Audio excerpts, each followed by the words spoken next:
Coucou tout le monde, j'espère que vous allez bien. Aujourd'hui on se retrouve pour une nouvelle vidéo. Comme vous avez pu voir dans le titre, je vais vous raconter une petite story time. Celle de quand on m'a posé un stérilet en cuivre. Et comme je dois faire un truc plus tard dans la journée, j'ai envie de me maquiller. Et du coup j'en ai profité pour faire d'une pierre deux coups quoi. Que je puisse vous raconter cette petite histoire tout en me maquillant. Voilà. Tout d'abord, comme d'hab, si vous entendez du bruit, c'est normal. Car il y a un énergumène juste ici. Voyez-vous, qui est en train de dormir seulement. On dirait qu'il est mort.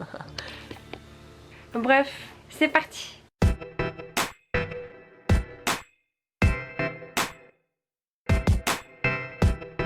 Je vais d'abord mettre le bandeau là. Hop. Bien sûr, je me suis lavé le visage au savon tout à l'heure. Je commence par me mettre de la crème hydratante.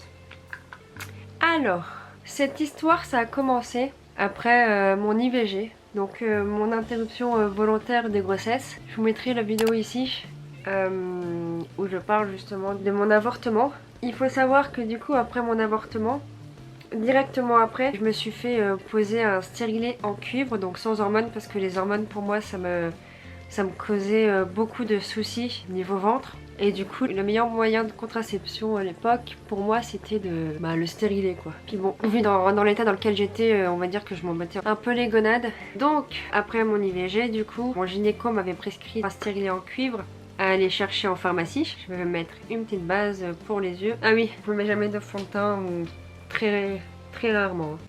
Oh, je sais pas ce que j'ai là. Bref, donc il faut savoir que j'étais dans un état psychologique atroce. Déjà, je venais de souffrir pendant une semaine des nausées.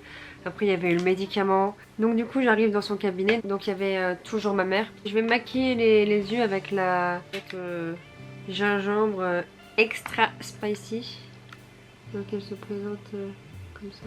C'est une couleur vachement agréable, je me la suis offerte moi-même pour Noël. Bref, ma mère m'a accompagnée, on est rentré dans le cabinet muni du stérilet que j'avais acheté à la pharmacie. Donc de là, il commence à me dire venez avec moi, je me prépare, donc je m'allonge sur la table, j'écarte les jambes, je les pose sur les trucs en métal, sur les étriers, je sais pas comment on appelle ça. Donc faut savoir que déjà, à l'époque, je trouvais ça super dégradant en fait. Cette position-là... Ne me demandez pas pourquoi, je trouvais ça super dégradant. En plus que ce soit un homme qui le fasse. Bref, ça reste que mon avis personnel à ce moment donné du truc. Et en allant de son bureau à la table, il y avait sur la paillasse, mais tout plein de seringues et d'aiguilles. Moi, il faut savoir que tout ce qui est seringue, aiguille, ça me tétanise. Alors attention, quand on me fait une prise de sang, là ça me fait rien, je regarde pas et j'ai pas peur. Mais les trucs à injecter, par exemple comme un vaccin ou quoi, et j'ai vraiment de très mauvais souvenirs avec des personnes quand j'étais plus petite notamment, qui n'ont pas du tout été patientes avec moi à ce sujet-là, et du coup j'en garde un léger petit traumatisme. Quand j'ai vu toutes ces seringues, et c'était pas des petites seringues, sur son plan de travail, je lui dis, vous allez me faire une piqûre, et je l'ai dit de manière un peu paniquée entre guillemets quoi. Et il me dit non t'inquiète pas, je vais pas te faire de piqûres, c'est pour autre chose je crois. En gros c'est pas pour toi les piqûres. Donc moi je lui fais confiance. Je dis bon bah ok pas de souci. Je m'installe, je mets les pieds dans les étriers et tout. Et puis voilà, donc il met c'est chiant, j'ai plus les mots. Il met vous savez le truc en fer dans le vagin et le truc après pour écarter.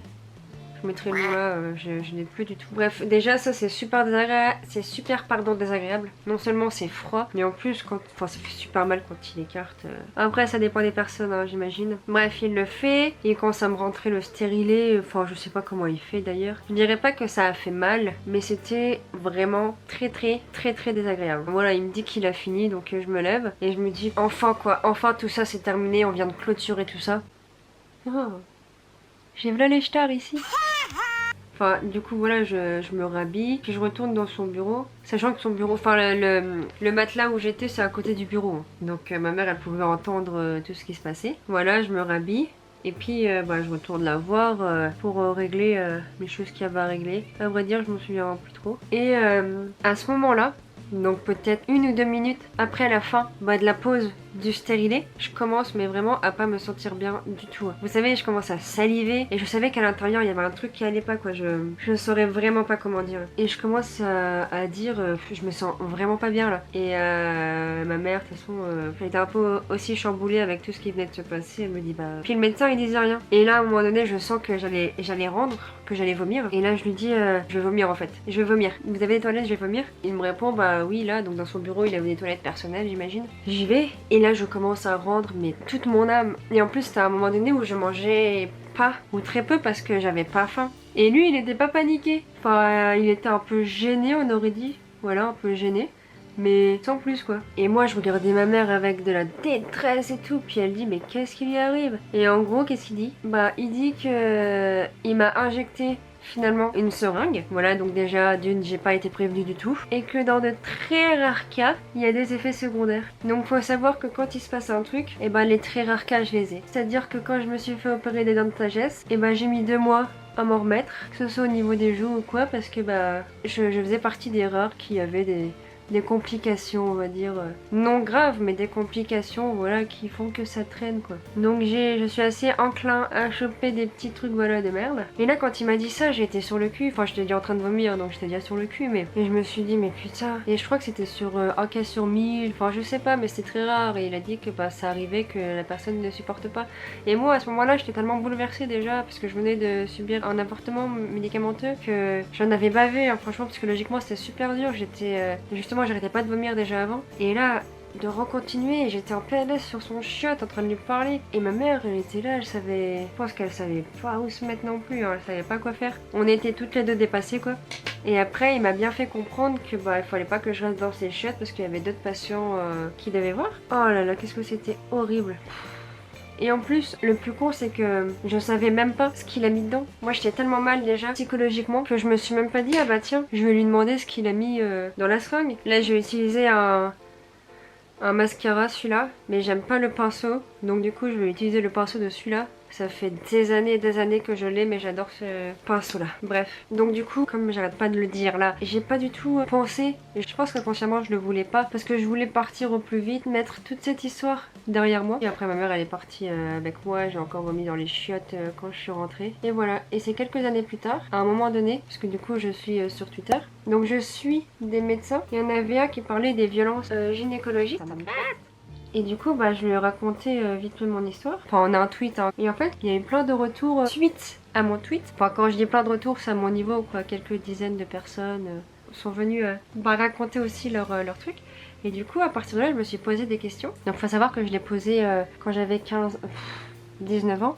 Et du coup, j'ai commencé à paniquer, en fait, des années après, parce que je me suis dit, mais merde, il avait mis quoi dans cette seringue? Je commençais à me dire, mais ça se trouve, il a mis un truc qui rend stérile. Alors que ça se trouve... pas du tout. Bref, je savais pas. Plusieurs personnes m'ont dit que c'était sûrement un antidouleur.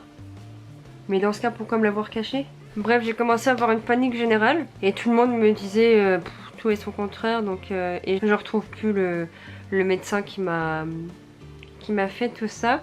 Et à vrai dire, j'ai un peu peur. Un peu peur ou un peu honte. Une honte de ne pas avoir su lui dire directement bah vous mettez quoi. Voilà, là je mets juste un petit peu des blèches. Voilà. Et il faut savoir que du coup le stérilet je l'ai retiré quelques années après. Je sais pas, 2 ans après il me semble. Parce que ça me faisait trop mal. Donc voilà. Pour la petite histoire pas très fun de ma pose de stérilet en cuivre. Faut que je mette juste du shampoing sec. Mais sinon voilà pour le maquillage ce que ça donne.